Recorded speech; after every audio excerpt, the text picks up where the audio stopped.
Hai anak-anak, bagaimana kabar kalian hari ini?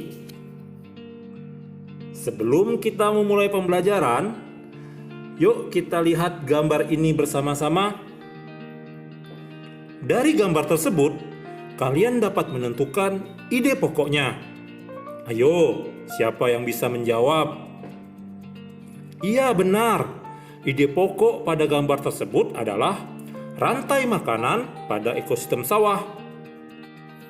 Sebelum mempelajari materi ini lebih dalam, kalian harus mengetahui kompetensi dasar dan tujuan pembelajarannya.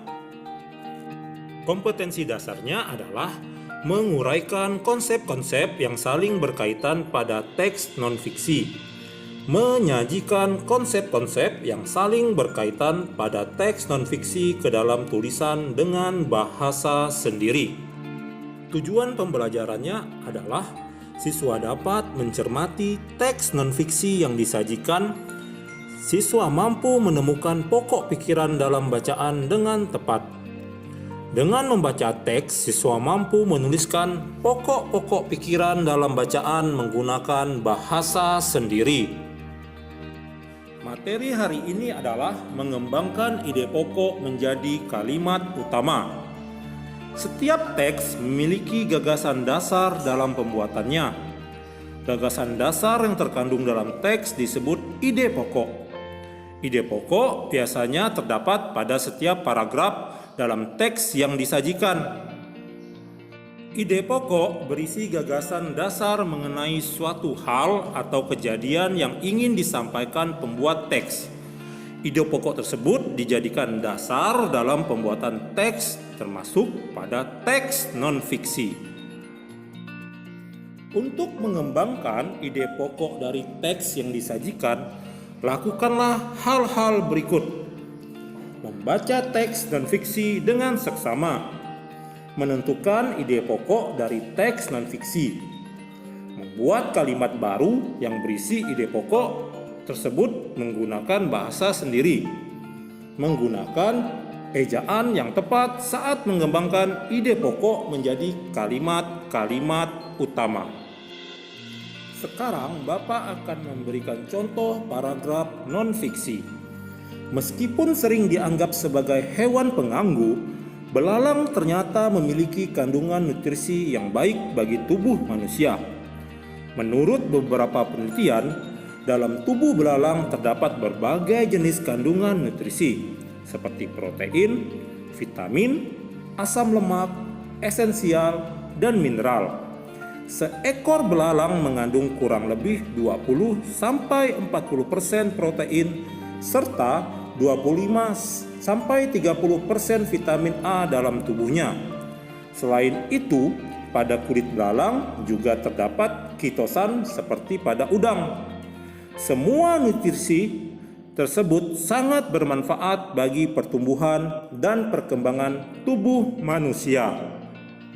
Setelah membaca dengan seksama, kita dapat mengetahui kalimat utama dari paragraf tersebut. Terdapat pada kalimat pertama, yaitu meskipun sering dianggap sebagai hewan pengganggu, belalang ternyata memiliki kandungan nutrisi yang cukup tinggi dan baik bagi tubuh manusia. Dari kalimat utama itu, barulah ide pokok dapat kamu tentukan. Ide pokok dari paragraf non-fiksi tersebut adalah belalang memiliki kandungan nutrisi yang cukup tinggi. Untuk mengembangkan ide pokok menjadi kalimat utama, kamu dapat membuat sebuah kalimat baru yang berisi ide pokok. Kalimat baru tersebut adalah belalang sangat bermanfaat bagi tubuh manusia karena memiliki kandungan nutrisi yang cukup tinggi. Bagaimana cara mengembangkan ide pokok menjadi paragraf non-fiksi? Caranya adalah menentukan topik yang akan dikembangkan menjadi sebuah teks. Membuat daftar kosakata sebanyak-banyaknya yang berkaitan dengan topik yang diangkat. Menuliskan ide-ide pokok berdasarkan kosakata yang telah kamu tentukan. Membuat kalimat utama dengan mengembangkan ide pokok. Mencari informasi tambahan dari berbagai sumber yang dapat mendukung ide pokok dan kalimat utama yang telah dibuat. Membuat kalimat pendukung berdasarkan informasi tambahan atau kosakata yang telah kamu tulis sebelumnya. Menyusun kalimat utama dan kalimat penjelas sesuai urutan sehingga menjadi sebuah paragraf non-fiksi yang padu.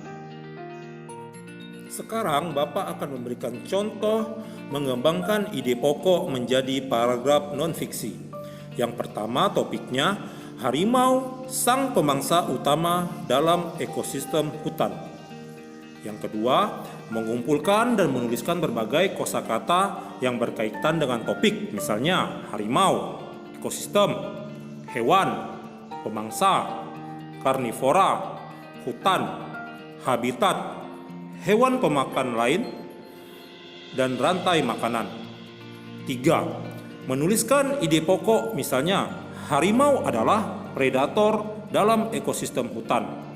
Yang keempat, membuat kalimat utama dengan mengembangkan ide pokok, misalnya sebagai anggota ekosistem hutan, harimau merupakan predator utama dalam rantai makanan.